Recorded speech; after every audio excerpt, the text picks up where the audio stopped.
Tonight's topic is mental health, social stigma, and discrimination. So, first, we wanted to open up together a bit of conversation around the challenge that's inherent in social stigma. You know, this morning I looked it up online.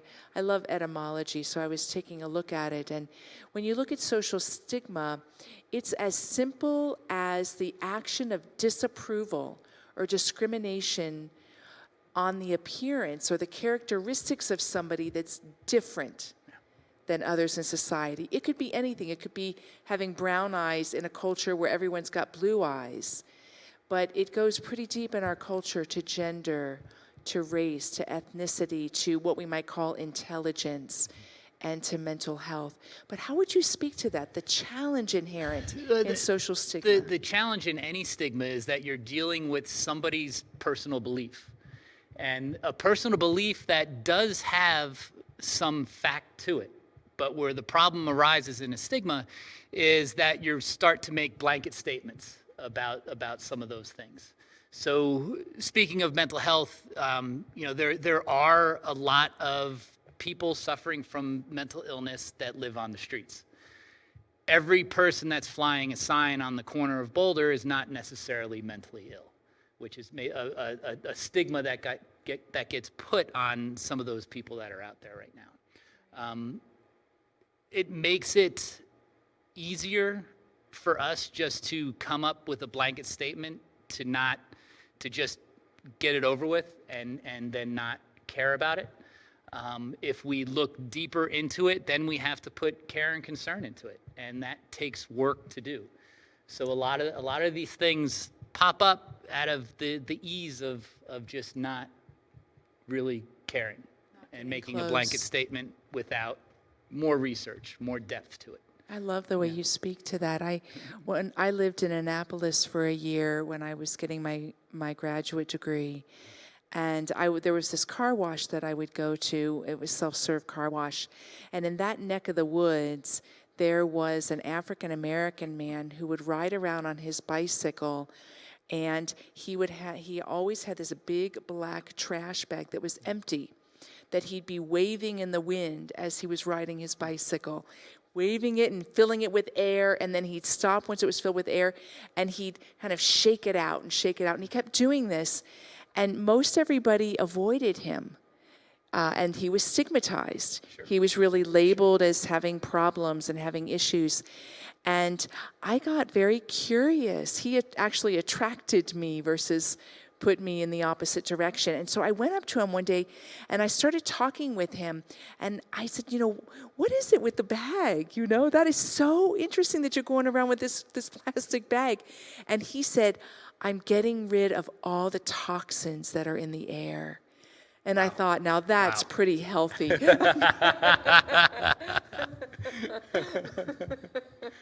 Very good. Very good. That's great. Well, how would you speak to mental health as a stigma? I mean, we all get it. Right. That's one of the easiest ways that we push people away. Sure. So, but how would you speak to it and why it's such a stigma? Mental illness is a real thing. If somebody's experiencing a mental illness, it's very real to them. If they're experiencing depression, that emotion is real. It's not just something that's passing by, or something that maybe, if we can't remember something, we write it down, right? So we use that kind of deficiency that we may have in memory and have a task where we can compensate for that. When you're experiencing a mental illness, there's not much compensation that you can do because it's so real. A psychosis, if you're hearing things or seeing things, it's very, very real to you. It's not something that's just fake and made up. And I think I'm making a general statement after we just said we're not going to do that, but I think the average person on a good day doesn't really understand what's happening in their brain, let alone on a day that their brain is not functioning properly.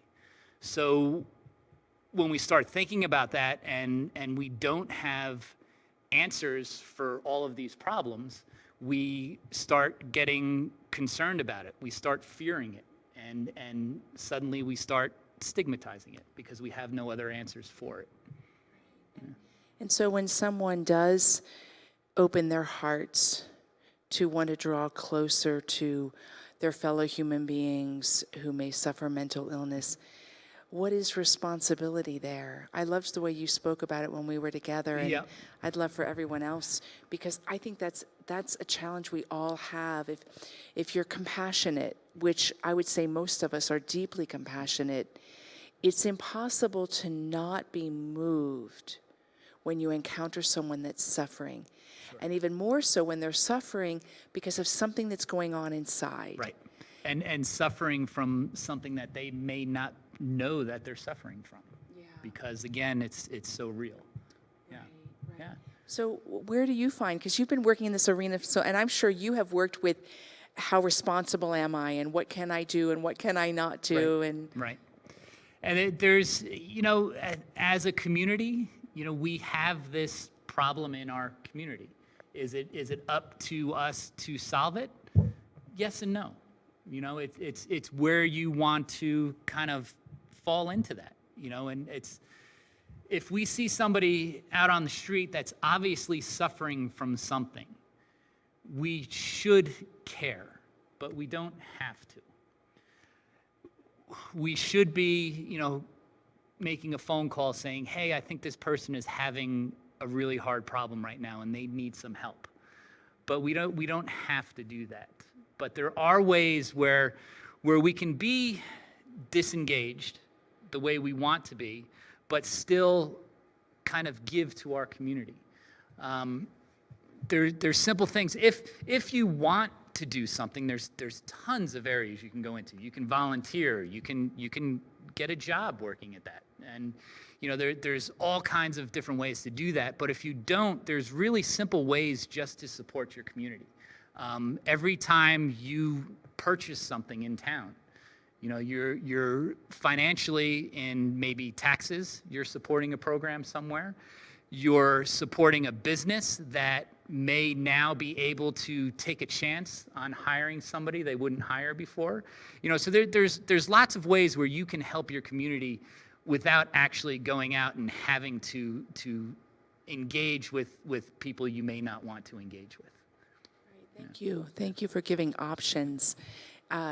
Because if we're going to believe that as a world that we truly are moving to oneness, or at least we're called to move to oneness, this is where it's most difficult to understand what that actually means. It's really easy to have a conversation with somebody of like-mindedness, and it's really easy to feel close and one with somebody that maybe you even disagree with, but you're having a conversation Right. where you're hearing each other and you're relating, and it can be so challenging. Now, when you were sharing with me, because you've done a lot of work in the realm of mental health, and I'll have you share a little bit about that at the end, but when you were sharing with me about it, you brought up a concept that is so integral to all of us, and you named it as purpose. Yeah. And I would say all of us find that we have wind beneath our wings when we feel a sense of purpose.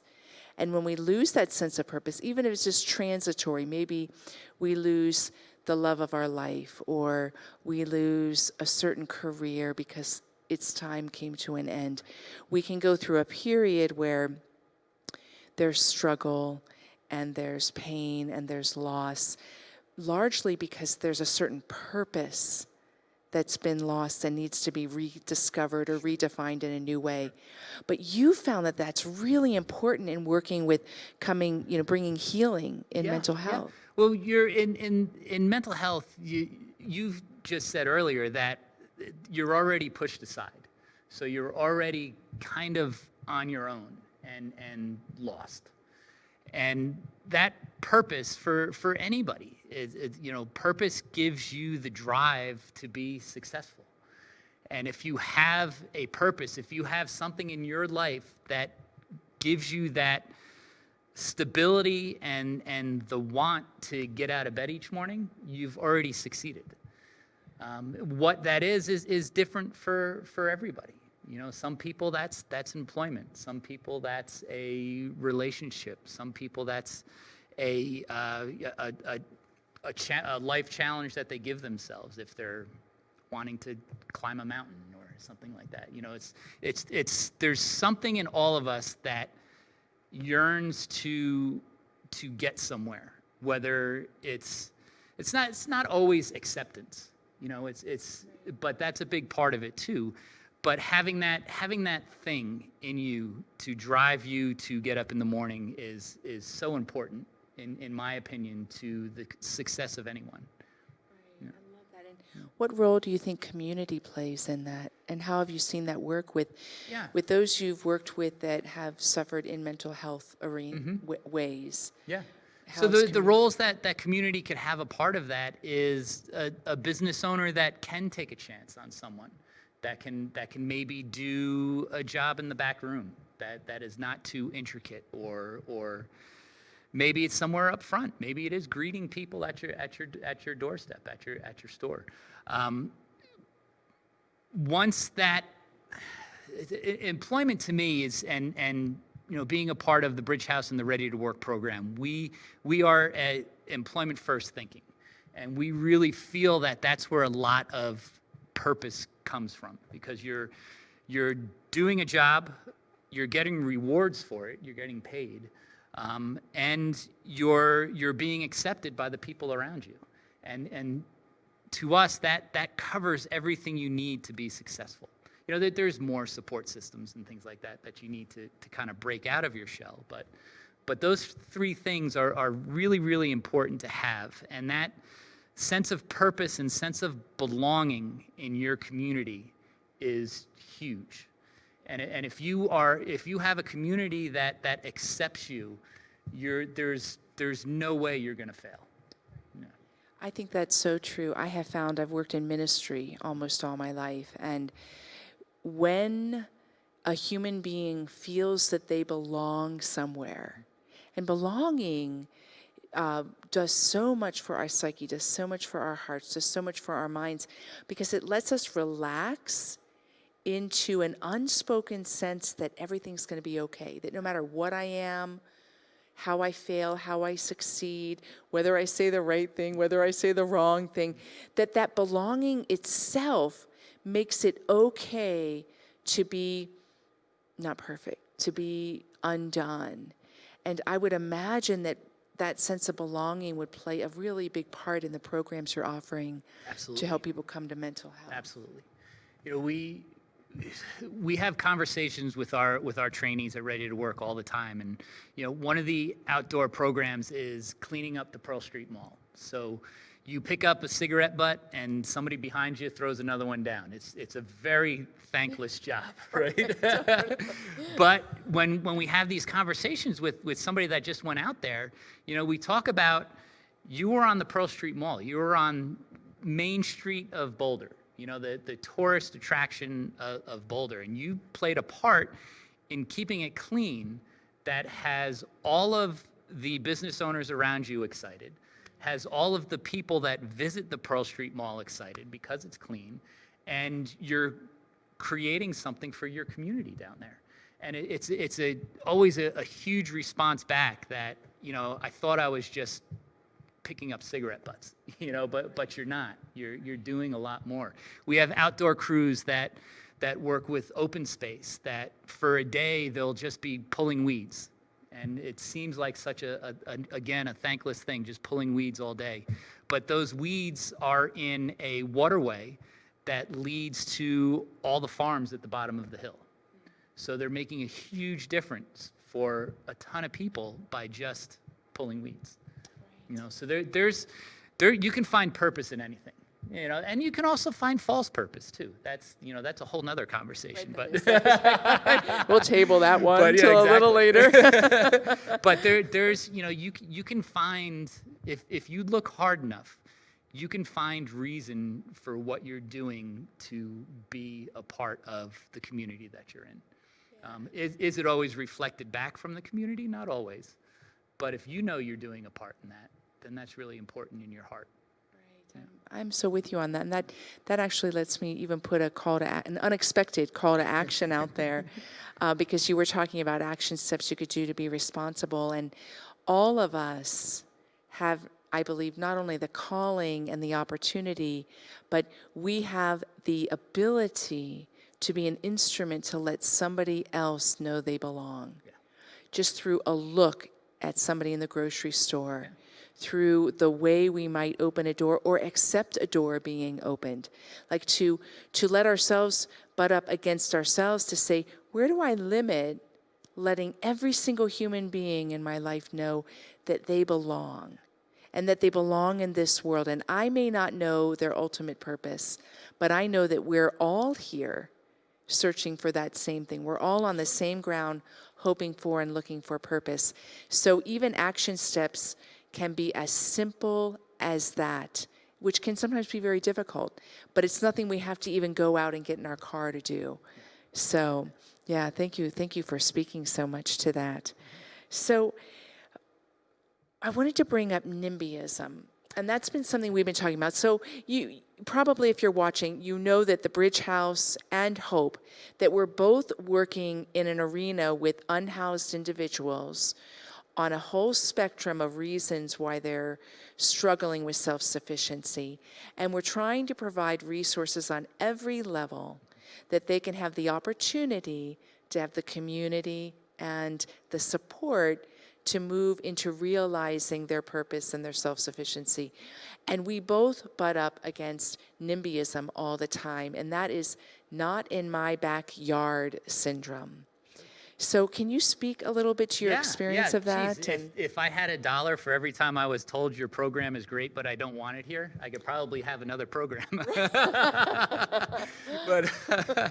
but yeah, and it's understood that, you know, there's people out there that want change but don't want it around them, and that's fine, you know.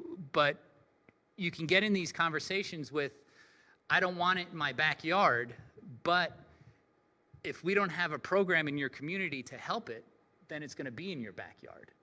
So start thinking about how these programs could possibly help to solve the problem that you think is going to happen in the future. Yeah. And so you're giving the answer that I was hoping for to the social stigma. To really be entrenched in NIMBYism is to reinforce social stigma. Sure. It's reinforcing the divide that keeps us separated and keeps those in our vulnerable population reinforcing the same patterns. And even realizing maybe on a slightly unconscious level, you know what, I don't feel like it's okay for me to be here. Which oftentimes for some of us human beings can lead towards acting out in response to, well, I don't belong. Well, I'm going to make a statement about that. Absolutely. Yeah. So what's a story that inspired you recently around someone you met who felt coming into greater wholeness through realizing that they had purpose in one of your programs? So we just graduated I believe it was 5 people this week from the Ready to Work program. So they are fully employed, working full time, and if they don't have their own apartment yet, they will have their own apartment very soon. And I got a chance to move one of them in just yesterday, which was really cool. Okay. And I have known him prior to him coming into Ready to Work by doing the community table dinners. He used to show up for that and those other kind of basic needs programs that we do. And I've seen him progress from someone who didn't think anybody cared about him to someone that now knows he has a support system behind him. And he got a job. I can't remember the exact title, but his job is making rust.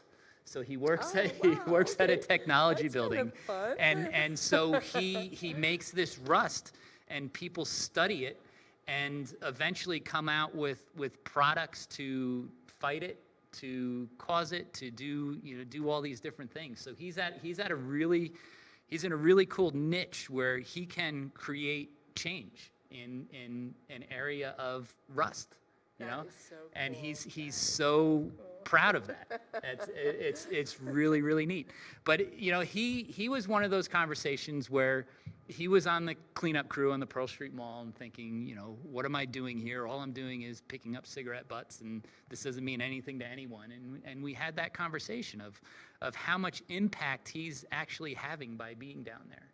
And also the impact of all of our trainees, when they go out, they wear a Ready to Work t-shirt because we are proud of them.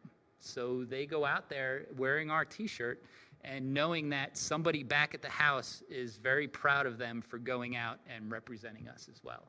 So you have the pride of the job that you do. You have the pride of the acceptance that you have in our house, and you have that purpose that comes in to drive yourself out of homelessness and get yourself into a better situation than you were in before. I continue to be impressed with your program, for sure. So we talked just a little bit about discrimination, and obviously when I put that in the title, it's part of social stigma, so Sure. I didn't need to add it, but there's something in me that kept adding it and kept adding it. And you brought up something when we were talking about measuring success according to successful people and how that leads to even more discrimination. Can you share a little bit about that? Yeah, so there's great programs out there. There's great agencies that help in all these areas. Sometimes in order for you to create some of these programs, you need outside funding to do it. And if your program is not successful, then you don't get that funding again. So you're in a situation now where you're getting some funding, whether it's federal, state, wherever it's coming from, and people are kind of watching you, saying, okay, if this is successful, we'll give you that money next year, but if it's not, this job is done. So you start kind of choosing who is going to be successful in your program and who is not. If you're doing let's say, an employment program, and you have two applicants, one that was in a high-profile job, just got laid off because his company went down, or you have somebody that has not worked because they have had mental illness issues for most of their life.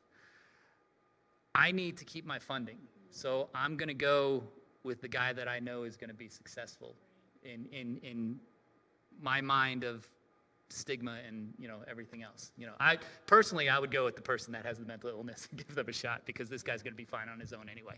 But but as a program, when you're thinking about, okay, I need this many successful cases in order to keep my funding, I'm going to go with the person that has already been successful, rather than the person that has not had that opportunity before, and we don't know if they are going to be successful or not. It's such a great example of how we really are called to address the institutional errors, because that's built in so deeply. This is just another example to feed on what you're saying, though it doesn't deal directly with mental health, in that I have a relative who noticed that in the hospital system, they get funding for renewing their hospital beds. Sure. And if they don't spend all that money on what they got the money for, even if they don't need it for that, they'll lose the funding. Sure. And yet they could have used the beds they had and served more people, and maybe people who didn't have money to pay their bills, who needed medical care. Yet it's a kind of a built-in error, I don't even know what to call it, in the system. Yeah.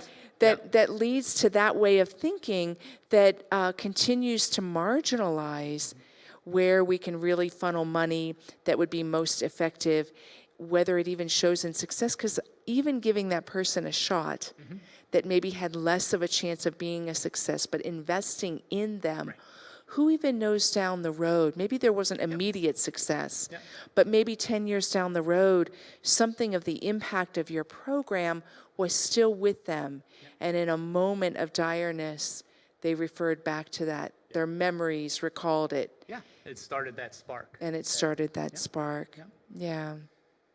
Yeah, it's unfortunate. It makes sense that you need to have success in order to get funding. You know, that's if we didn't have that, we would be wasting money in other areas. You know, but there needs to be something where you have this many successful cases, and then you have some allocated money to this many trials.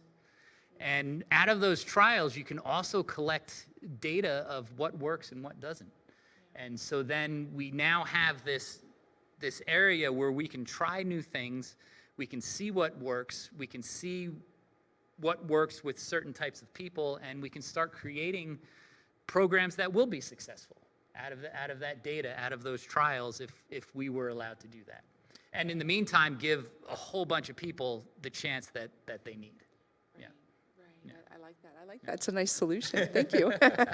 And on that note, we are almost at the end of our time already. That was fast. That Wow. was really fast, really fast. So I wanted to give you a chance before we end to share more about your work that Yeah. you're doing at the Bridge House. Yeah. So the Bridge House Ready to Work program is a transitional housing and work training program. So in order to get into the program, you do need to kind of tell us that you want to make a 1-year commitment into the program. We found that that is the kind of prime amount of time to really fix what needs to be fixed to be successful.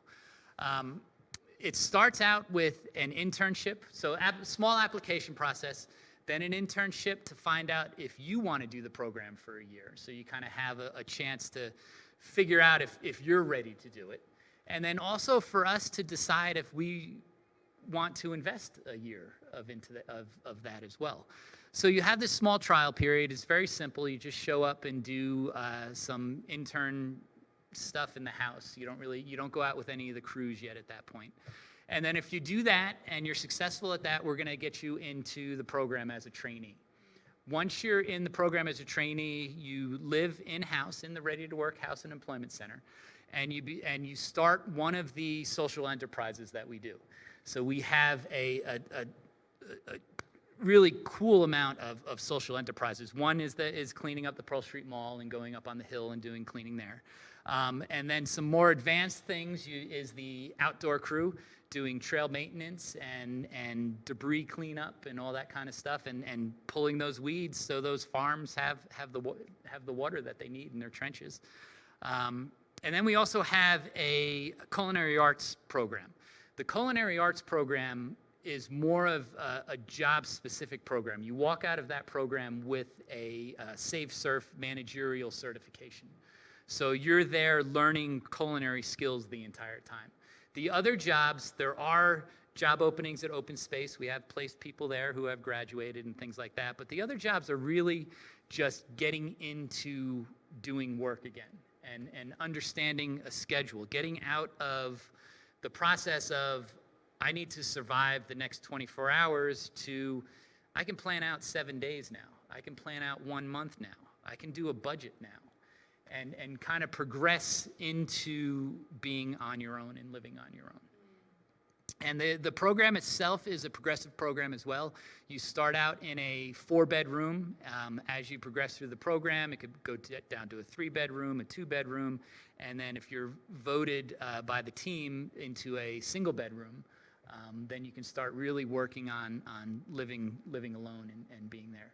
And then one thing that we do that we feel is the most important is aftercare. So the program doesn't end when you graduate and have your own apartment. You are a ready-to-work trainee for life. And you can come back whenever you need to come back. You can reach out to us whenever you need to reach out. And we'll go out and visit if you want us to visit as well. So that 1 year seems like a long time, but when you've been on the streets for 5, 7, 12 years, 1 year is not a whole lot of time to all of a sudden go from the ground to your own bed. So we make sure that we follow up with everybody for as long as they want us to. I think that's such an integral part, to becoming, I don't know, to living a long, happy life. Yeah. How often have we, all of us in different ways, been part of something that was so formative, and then all of a sudden when it ends, Yeah, and you're just like you're pushed out just the kind door. of it could be as simple as getting a degree at college. I remember, so when I left the monastery, there was not a lot of aftercare for that process, and then I went right into seminary and grad school, and when that ended, I remember I had the hardest time packing up my things in my little room because it's the first home I had had Yeah. outside the monastery for 3 years. I had to have a girlfriend help me like pack my tiny desk that had like a couple pencils in it, because emotionally. Yeah. So Yeah. it is such a wise way to go about the program, to understand human nature that way. So thank you. Thank you. So how can people get a hold of you or the Bridge House or Ready to Work or learn more? Where do they go? If you're interested in more information, you can always email me at Tim, at boulderbridgehouse.org. If you're interested in volunteering, the best person to contact is Scott, SCOTT, at boulderbridgehouse.org. Or you can call our main number, 303-442-8300, and just listen to the different extensions that we have and get the right department. If you're not sure which department to call, just extension 1, leave a message there, and that actually goes to me. So I will give you a call back, and we can talk. Awesome. Thank you. Thank you so much.